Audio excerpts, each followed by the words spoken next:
Rawhead Rex. Hey there everyone, today we're going to explore one of the 80s not-so-renowned films which was considered a fusion between folk horror and fantasy, George Pavlou's Rawhead Rex. Before we go into our list, we have a very small request. If you like our content, please support us by subscribing to our channel. This is a small click from you, but it means a lot to us. Thank you. Let's begin. The original version of Rawhead Rex was a short story that appeared in the third volume of Clive Barker's Books of Blood series. The series was published in 6 volumes, the first 3 in 1984 and the later ones in 1985. It was later made into a film in 1986, for which Barker himself wrote the screenplay. Clive Barker is a multi-talented English playwright, novelist, film director, and visual artist. Although he's the author of many famous works which were turned into screenplays, including the Hellbound Heart, which was adapted into the famous Hellraiser film series, one of his most notable works to this day remains the aforementioned Books of Blood series. The publishing of this series brought utmost prominence to Barker and marked an important milestone in his career. Its success led him to becoming one of the foremost leading horror writers, right next to Stephen King. What's more, he also received appreciation from King himself, as he was quoted on the cover of the Books of Blood series when it was released in the United States of America. Although Barker indulged adequately in the world of theater as well, his focus on writing the Books of Blood series made all other operations take a back seat. And it's a good thing they did, because he wouldn't be considered the writer he is today if not for its success. Clive Barker's art is featured in several galleries in the United States. Many of his famous series characters have also appeared in graphic novels. Rawhead Rex has been portrayed as an ancient, bloodthirsty, carnivorous beast who wreaks havoc on the English town of Zeal. In the original story, he was described as a 9-foot-tall phallus-like creature with a face that resembles raw meat. He also has a large mouth with very sharp teeth. However, his portrayal in the film has been much different from his illustration in the graphic novel and his depiction in the book series.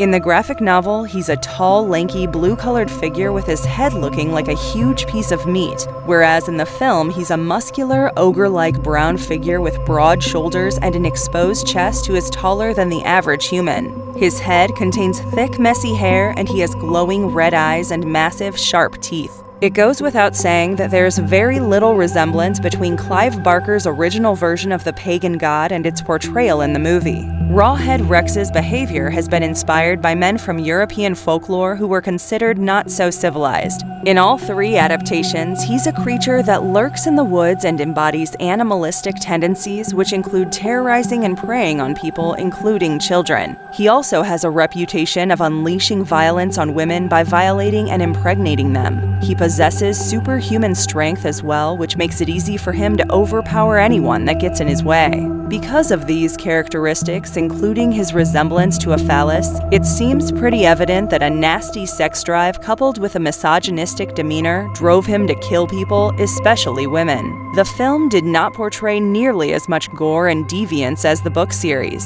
After terrorizing people for a while in the original version, Rex was defeated and buried alive by the people of the town, remaining in this state for a few centuries. He was eventually freed by an ill-fated farmer whom he killed as soon as he was released from his hole of imprisonment. On a quest to regain his power, he slaughtered everyone in his way, including innocent men and their families. Among these was a police officer who was violently castrated by Rex's claws, after which he discovered the function of gasoline, which he used to set fire to the poor police officer. He finally arrived at the local church where he corrupted the verger by baptizing him with his urine. Once this happened, the verger was in his full control and he helped him to kill the Reverend Coot, who kind of figured out what would weaken or destroy the Rawhead Rex. He continues his thirst for blood by killing more people, including a little boy, before his father's eyes.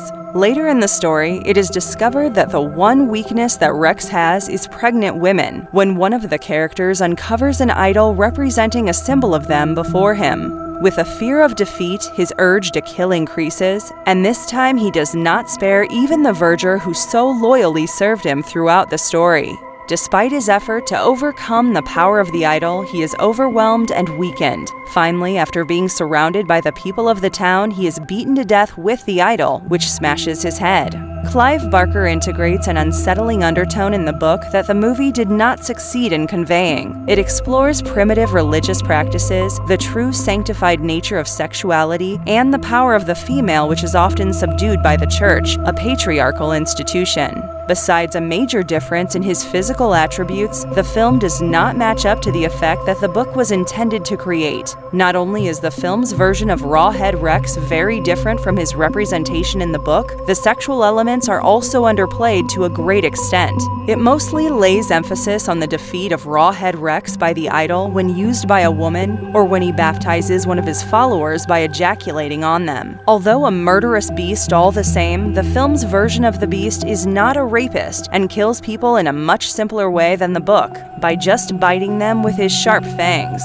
Moreover, in the end of the film, Rex remained alive. Needless to say, Clive Barker was not thrilled with George Pavlou's portrayal of his work. At the time, the filming crew did not have access to enough resources to create a version of the film that could incorporate outstanding special effects. Apart from monetary constraints, they were also bound by limited time. Furthermore, George Pavlou never explored the true nature or physical appearance of Rawhead Rex to his full extent. This lack of attention also contributed to the major distinction between Barker's original character and the one portrayed in the film. Even then, Pavlou managed to create a significant fan following for the film. However, despite its drawbacks, it encouraged Clive Barker to create the Hellraiser series the following year, where he insisted on playing a more central role in the creation of the movies as compared to Rawhead Rex. In 1987, the film saw a limited theatrical release in the United States of America by Empire Pictures, and later that year was released on Video Home System. The film received mostly negative reviews and a low rating, and its finale was described to be dull. In an interview in 2010, Clive Barker expressed his wish of a possible remake of the film. He mentioned that besides a remake of Rawhead Rex, he would also create an adaptation of his Tortured Souls series. One of his main reservations with the first film was Rawhead Rex's physical appearance, which did not adhere to his expectations or the original series. Although he has not confirmed a remake yet, he has certainly claimed to be interested in making one. We hope you guys liked it. It would be awesome if you guys can take some time to subscribe to our channel. And don't forget to tell us which topic you want us to cover in the comment section. Have a fantastic day ahead and stay safe.